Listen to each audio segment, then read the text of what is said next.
G'day everybody, it's Trader Cobb here on the 11th of December in Sydney, Australia. Now we've had the first day of Bitcoin futures effectively come into play. We did see some bullish momentum coming from that. This candle at one stage tested down at 13,000 and looked quite bearish at one point, closed up high, now looking quite bullish in the sense that it rejected those lows and pushed all the way back up an extra $1,700 from that 13,000 low. And then the next candle opened and has continued to push up. So we've seen $3,500 from the low to the high in the last two candles. Of course, this candle's still got quite some time to go.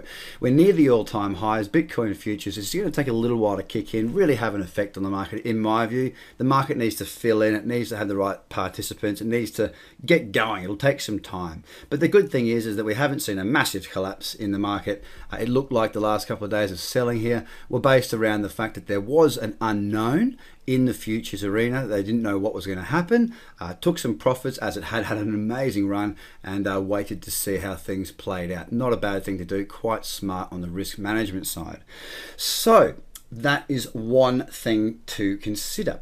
Bitcoin's not where I'm really wanting to put my attention at the moment, to be fair. It's actually coming across to, well, actually, I'll have a look. It's looking at the lower time frames because I do get people asking me about shorter or lower time frame trading. I give my trading opinion based on the charts and the Fibonacci's and the pullbacks and this, that, and the other, but rarely do I go to the lower time frames. Well, let's go and have a look at the lower time frame here on Bitcoin.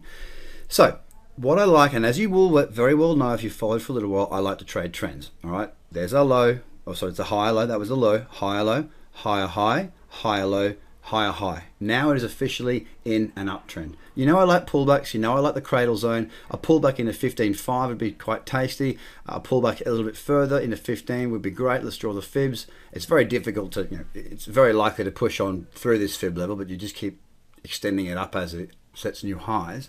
But if you look down here at 61.8% fib, it's at 15,000. That may provide a wonderful opportunity and entry.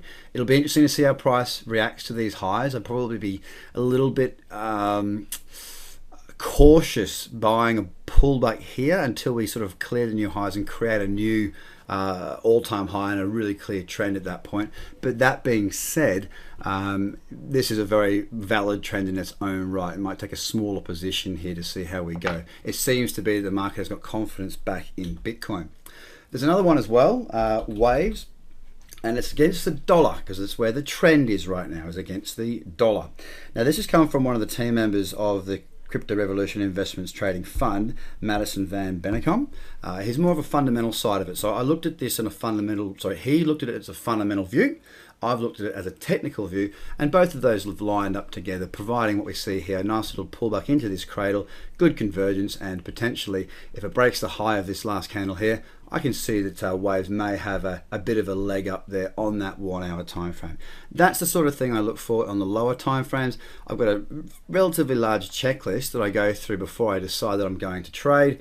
But to give you a bit of a rough idea, it's multiple time frame analysis. It's looking at where we are in terms of the moving averages. It's looking at the medium, long, and short-term trends and making a decision based on that around the momentum. Now, with Waves having quite a bit of volume, I'm more interested in, or more likely to have a trade on it because I can get the position that I want to get as it has a relatively large market cap.